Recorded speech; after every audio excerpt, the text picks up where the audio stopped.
So hello everyone, start करने जा रहे हैं मेमोरी बेस्ड क्वेश्चन हमारे 24 अप्रैल की जो केमिस्ट्री में आए। तो कुछ ही क्वेश्चन मिल पाए, ज्यादा नहीं मिल पाए क्योंकि बच्चों ने भेजे ही नहीं। तो जो भी ढूंढ ढांड के हमें मिल पाए वो हमने कर दिए हैं।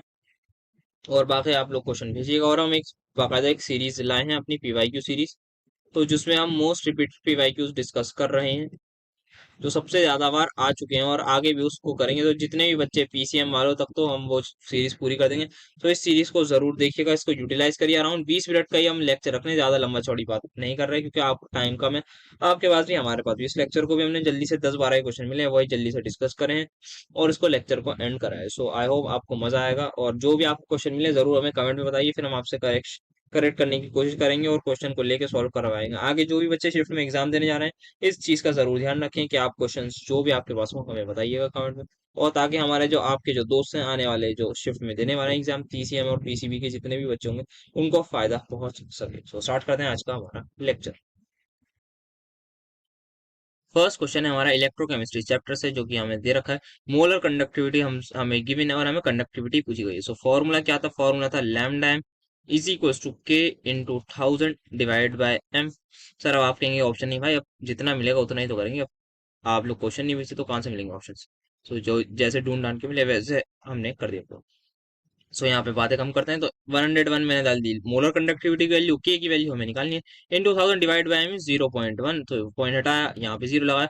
सो के फाइनली जो मेरा आ रहा है वो आ रहा है 101 इंटू 10⁻⁴, जिसको I can also right 1.01 into 10⁻⁴, और आगे जो भी इसकी यूनिट होगी। सो ये हमारा होगा फर्स्ट क्वेश्चन का आंसर। सो आने वाले शिफ्ट वाले लोग ध्यान रखें, इस फॉर्मूले पर क्वेश्चन आ रहा है और ये इलेक्ट्रोकेमिस्ट्री का वैसे one of the most important फॉर्मूलों में से एक है। और हम आपको बता दें कि हम most important most repeated PYQs की सीरीज ला रहे हैं हमारे ही चैनल पर। सो जरूर जाके उसको देखिएगा। मोस्ट रिपीटेड पीवाईक्यूज जो हैं उसको हम कोशिश कर रहे हैं कि वो आपको करा दें, क्योंकि एंड टाइम है ना, तो आप वही लोग कर सकते हैं। जब जिन लोगों की भी हमारे बच्चों की नेक्स्ट टिप्स आने वाली है वो उस चीज से मदद ले सकते हैं, हमारे इस पे सीरीज आपको जरूर मिलेगी। सो हम चलते हैं नेक्स्ट क्वेश्चन की तरफ। Solubility product of CaF2 is, अच्छा तो सबसे पहले इस क्वेश्चन को करने का तरीका ये होता है, आप सॉल्ट को तोड़ लीजिए। Ca2++ और ये क्वेश्चन मेरे हिसाब से पिछली शिफ्ट में भी आया था। तो इसकी सॉल्युबिलिटी अगर ऐसे, इसकी भी ऐसे, इसकी हो जाएगी 2s। तो अब हमें केएसपी की इक्वेशन लिखनी है। सबसे पहले केएसपी में लिखूंगा s की पावर क्या होगी सर, यहाँ पे स्टोइचोमेट्रिक कोएफिशिएंट 1 है, क्योंकि इसका 1 आएगा और इसका क्वेश्चन स्टोइचोमेट्रिक कोएफिशिएंट है 2, तो यहाँ पे 1। देन आप लिखिए 2s, इसका स्क्वायर कर दीजिए तो ये मेरा इक्वल आएगा 4s²।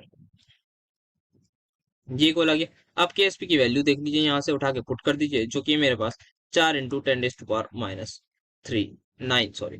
सो अब क्या होगा? कुछ नहीं होगा सर, 4 से 4 उड़ जाएगा। जो एस की वैल्यू है वो मेरी आ जाएगी 10⁻³ मोल पर लीटर में ही। यहाँ पे इसकी यूनिट शायद गायब है, सो वो आप उसको अकॉर्डिंगली देख लिएगा। यहाँ पे जो क्वेश्चन मिला था ये, सो ये नेक्स्ट शिफ्ट में भी आया था, इस शिफ्ट में भी आया, तो क्या आने वाली शिफ्ट में आएगा? बिल्कुल सर आ सकता है। इसको आप जरूर देखिएगा, ये बहुत ज्यादा इंपॉर्टेंट है और ये पीवाईक्यू में भी बहुत बार आया हुआ क्वेश्चन है इसी इस फॉर्मूले पर।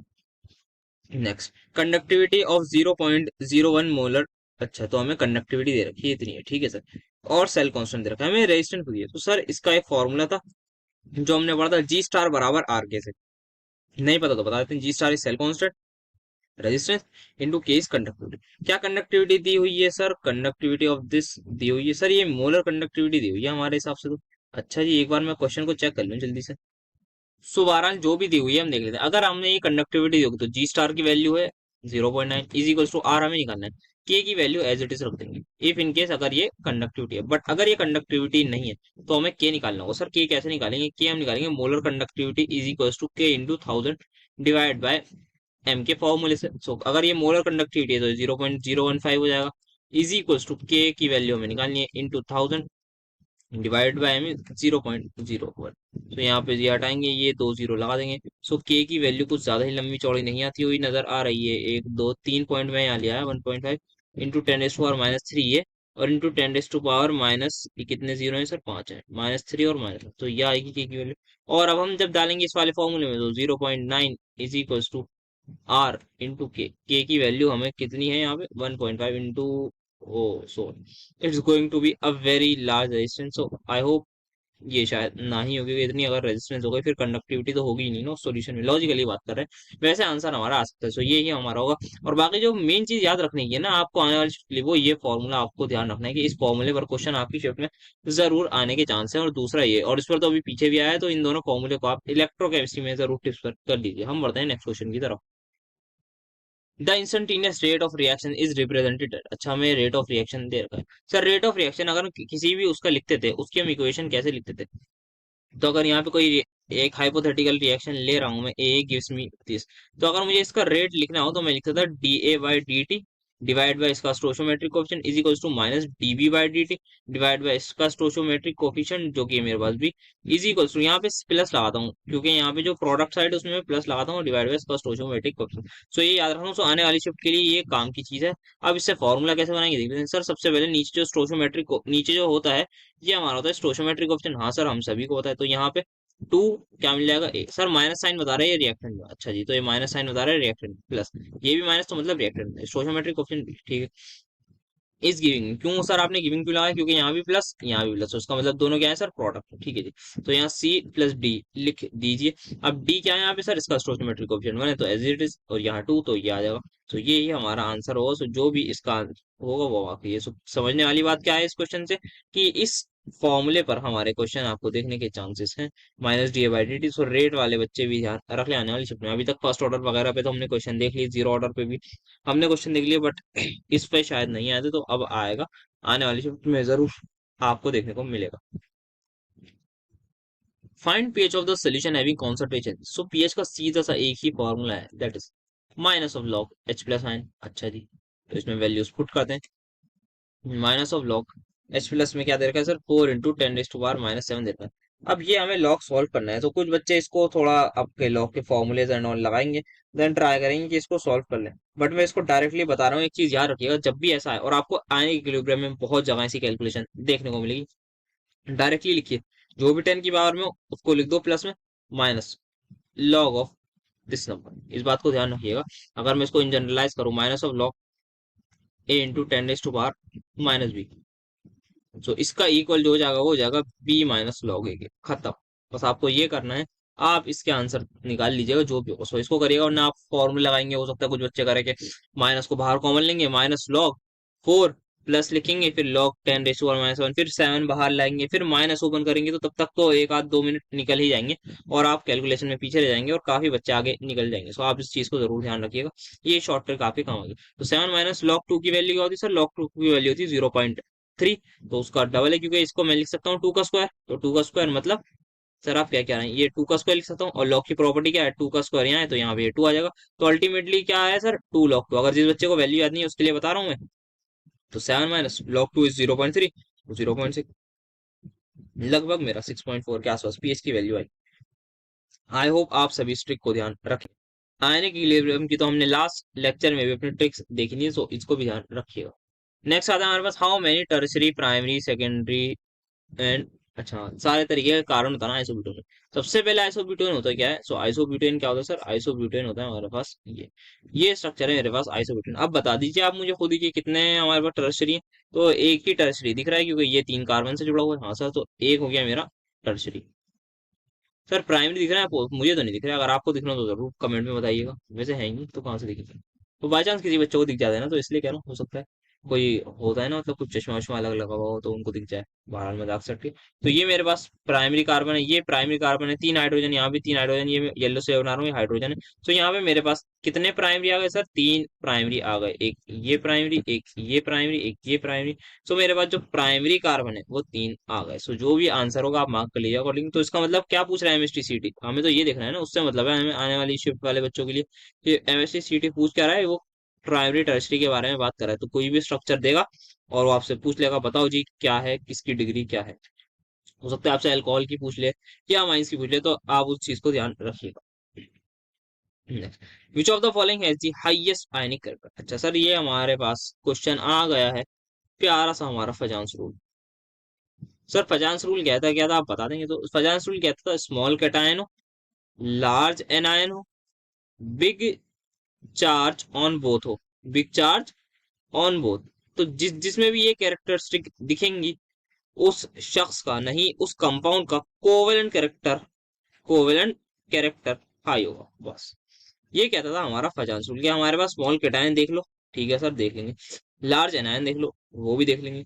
बिग चार्ज ऑन बोथ, मतलब +2 +3 जो भी चार्ज होगा वो ज्यादा देख लो, तो उसका कोवेलेंट कैरेक्टर ज्यादा होगा। इसमें देखते हैं सर इसमें सबसे पहले क्या डिफरेंस है सर, कैटायन तो उसमें सब में सेम है, हाँ सर, तो कैटायन से बात नहीं हो रही है सर। एनायन अलग है, ठीक है। क्या चार्ज सेम है, हाँ सर, चार्ज भी इसमें +1 -1 है, सब में देखा जाए तो बात किससे बनेगी सर, एनायन के कंसेप्ट से बात बनेगी। ये कैटायन सेम है, एनायन बच रहा है, तो एनायन का कंसेप्ट क्या था। सो एनायन क्या है इसमें, एनायन का साइज क्या होना चाहिए, बड़ा, जितना ज्यादा। अब एक चीज और क्या पूछा है, आयनिक कैरेक्टर, ठीक है, तो हम क्या निकाल रहे हैं सर, कोवेलेंट कैरेक्टर निकाल रहे हो आप।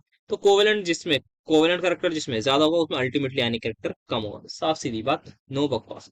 तो जो सो मजाक तो है। आयनिक कैरेक्टर हमें सबसे ज्यादा बताना है, तो सबसे पहले कोवेलेंट कैरेक्टर दिखाते हैं। तो कोवेलेंट कैरेक्टर किसमें ज्यादा होगा सर, जिसका लार्ज आयन है। सबसे ज्यादा लार्ज आयन कौन है मैं बता दूं, तो सबसे छोटा फ्लोरीन, क्लोरीन, ब्रोमीन, आयोडीन, ये हम सभी को पता है हमारे पीरियोडिक टेबल का। तो सबसे बड़ा आयन ये। तो कोवेलेंट कैरेक्टर किसमें मैक्सिमम होगा सर, HI में मैक्सिमम होगा। तो आयनिक कैरेक्टर सबसे कम किसमें होगा, इसी में।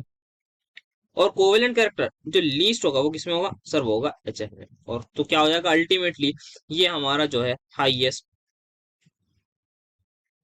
हाईएस्ट आयनिक कैरेक्टर हो जाएगा। सो हमारा आंसर क्या हो जाएगा, HF। सो बच्चे ध्यान रखें, फजांस रूल के इस वाली स्टेटमेंट पर, जो बल्कि फजान रूल है, इस पे क्वेश्चन आ सकता है आपसे। जैसे अब ये SiHF HCl का पूछ लिया, हो सकता है आपसे नेक्स्ट शिफ्ट में कुछ भी पूछ सकते हैं। आपका LiCl, NaCl, KCl, इस पर बात कर सकते हैं, ये काफी चर्चा में आ सकता है। या फिर NaCl, ये MgCl2 हो गया आपका, AlCl3, इन पर आपसे बात कर सकते हैं। सो इन चीजों को ध्यान रखिएगा, सॉल्ट मैंने लिखी है, हो सकता है सल्फेट और पूछ सकते हैं। सो नेक्स्ट शीट वाले बच्चे जरूर इन चीज को ध्यान रख। Acetaldehyde when treated with dilute CH3, dilute NH3 so acetaldehyde होता क्या है सर, एसिटल्डिहाइड तो ये होता है CH3 C double bond OH। Sir इसको डाइल्यूट NaOH से ट्रीट करा, तो क्या है ये सर, ये एल्डोल मैकेनिज्म में सबसे पहला स्टेप होता है इसमें। OH माइनस क्या करेगा सर, यहाँ से H+ ले जाएगा और हमें कार्बन आयन दे देगा, ठीक है सर, दे देगा। अब दूसरा मोल लेंगे सर, अच्छा जी, इसमें क्या करेंगे सर, इसमें डेल नेगेटिव डेल पॉजिटिव से खेलेंगे, जिसपे जो ये इस पे आ जाएगा डेल पॉजिटिव, क्योंकि लेस इलेक्ट्रोनेगेटिव, ये मोर इलेक्ट्रोनेगेटिव। प्लस ये हमारा जो एनायन आपने बनाया था पिछले स्टेप में, इसका अटैक करवा दीजिए accordingly as per the charge, ठीक है जी। तो चार्ज के हिसाब से इस पे ये अटैक करेगा, ये यहाँ ऊपर घूमेगा बॉन्ड। सो देखते हैं, इसको पूरा करने की कोशिश करते हैं। सो यहाँ पे, और अगर हमें खाली वो ही दे रखा है, सो इसको मैं पहले बना दूं, ये CH यहाँ पे ये बन जाता है हमारे पास OH, थोड़ी सी हम हाइड्रोलिसिस करते हैं, देन ये बन जाएगा CH2 एंड ये CHO। अगर अगर आपको हीट नहीं दे रखी, तब तो ये फाइनल आंसर होगा। अगर हीट दे रखी है तो क्या होगा सर, हीट करेंगे तो डिहाइड्रेशन हो जाएगी, और जो हमारा फाइनल आंसर होगा वो कुछ इस तरीके से नजर आएगा कि यहाँ CH होगा, ये C double bond CH and then CH3। Sir यहाँ पे आपने डबल बॉन्ड जो बनाया है वो यहाँ बनाया है, आपने यहाँ क्यों नहीं बनाया, क्योंकि सर बेटा यहाँ पे आप देखेंगे ये जो कंपाउंड बन रहा है ये रेजोनेंस स्टेबलाइजर। सो मेरा फाइनल आंसर ये होगा, अगर हीट दे रखा है। अगर हीट नहीं दिया तो यही मेरा फाइनल आंसर हो जाएगा। सो आने वाले बच्चों को ध्यान रखना है, aldol condensation is going to be very important for them. Sorry, थोड़ी सी जरा तबीयत खराब। नेक्स्ट हमारे पास आ गया, तो नेक्स्ट हमारे पास आता है CO2 को हम रिएक्ट कराना है CH3 MgBr। और लास्ट लेक्चर में मैंने बताया था, जो हमारे मेमोरी बेस शिफ्ट हुई थी, कि सर आप कार्बोनाइल कंपाउंड्स पे अटैक देख लीजिएगा MgBr का, क्योंकि वो आ सकता है। और एक ही तरीका था इसका, universal del negative del positive से खेलता है। तो CO2 क्या होता है सर, ये होता है CO2, ठीक है जी, प्लस CH3 MgBr देखते हैं। अच्छा जी, तो MgBr पे सबसे पहले मैंने क्या बताया सर, प्लस माइनस के लीजिए, इस पे प्लस इस पे माइनस, इलेक्ट्रोनेगेटिविटी खा लो। प्लस माइनस में इस पे आएगा सर, इस पे प्लस आएगा, इस पे माइनस। अटैक किसका किस पे होगा सर, प्लस का माइनस पे करवा दो, इस पे मैंने करा दिया अटैक, ये बॉन्ड आगे शिफ्ट हो जाएगा, और ये हमारा इस पे आ जाएगा। तो क्या बनेगा सर, ये हमारा जो बनेगा वो बनेगा C डबल बॉन्ड O, तो ऐसे ही रहेगा। देन ये CO नेगेटिव, यहाँ पे लगा देंगे हम Mg पॉजिटिव और Br, एंड यहाँ पे एक CH3 ग्रुप आ जाएगा। बट नेक्स्ट स्टेप में क्या होता है सर, नेक्स्ट स्टेप में हम हाइड्रोलिसिस करते हैं, हो सकता है यहाँ मिस हो, बट करेक्ट आंसर हमारा हाइड्रोलिसिस से ही आएगा। सो नेक्स्ट स्टेप में हमें डालना है पानी। तो हम यहाँ पे पानी डालेंगे H2O, तो डालेंगे तो H2O में क्या होता है सर, H+ और OH माइनस का खेल होता है, H+ यहाँ आ जाता है, OH माइनस यहाँ चला जाता है। सो फाइनल आंसर जो होगा वो होगा CH3COH, दैट इज मेरा एसिटिक एसिड। प्लस साथ में मेरे पास MgBr रहेगा, और साथ में एक बॉन्ड OH का लग जाएगा। और ये मैंने आपको बताया था कि ये बाय प्रोडक्ट बनता है अपने पिछली मेमोरी बेस्ड के शिफ्ट के डिस्कशन में। सो आप ध्यान रखिए, छोटी छोटी बातें हमारी शिफ्ट में आ ही जाती हैं। सो नेक्स्ट शिफ्ट वाले बच्चे भी जो आगे देंगे जरूर ध्यान रखें हमारी बातों का, कि जो आसपास के इसके क्वेश्चन जो है वही पूछेगा एमएससी। सो मेरा ए कंपाउंड जो होगा, अगर यही क्वेश्चन आया तो so this is going to be my A compound. So next बढ़ते हैं। ये आज का मेरे हिसाब से लास्ट क्वेश्चन होगा, क्योंकि हमें जितने ही क्वेश्चन मिले। सो सबसे पहले ये क्या है सर, ये एसिड है, और वो दूसरा है अल्कोहल। ये क्या है सर, एसिड है कौन सा, कार्बोक्सिलिक प्लस अल्कोहल। सर एक ही चीज हमें देते हैं जिसको हम कहते हैं एस्टर।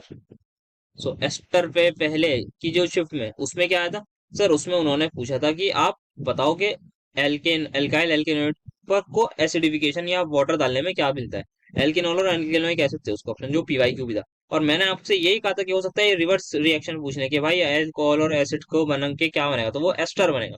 तो इस बार इन्होंने पूछ लिया। सो इन चीजों का जरूर ध्यान रखिए भाई, जो भी हम बातें बताते जा रहे हैं, जैसे इन्होंने अब ये पूछ ली। अब हो सकता है कल कोई आपको कोई रिएक्शन दे देंगे कि आप भाई ये लो CH3COH लो, रिएक्ट करा दो इसको CH3OH से, तो बता दो हमें प्रोडक्ट क्या बनना है एस्टर का। सो आप वो बना दीजिएगा। सो ये छोटी छोटी बातें आपसे नेक्स्ट शिफ्ट में पूछी जा सकती हैं। सो इतने ही क्वेश्चन हमें मिले थे। सो आई होप आपको लेक्चर में मजा आया होगा। जितने भी हम चीजें डिस्कस पॉसिबल क्वेश्चन थे उतने हमने डिस्कस कर लिए हैं, 10 ही के आसपास क्वेश्चन डिस्कस हो पाए। क्योंकि और ज्यादा क्वेश्चन मिलेंगे तो जरूर we will make a video on that. और जरूर कमेंट बताइए आपको लेक्चर कैसा लगा, आपको मजा आया या नहीं आया।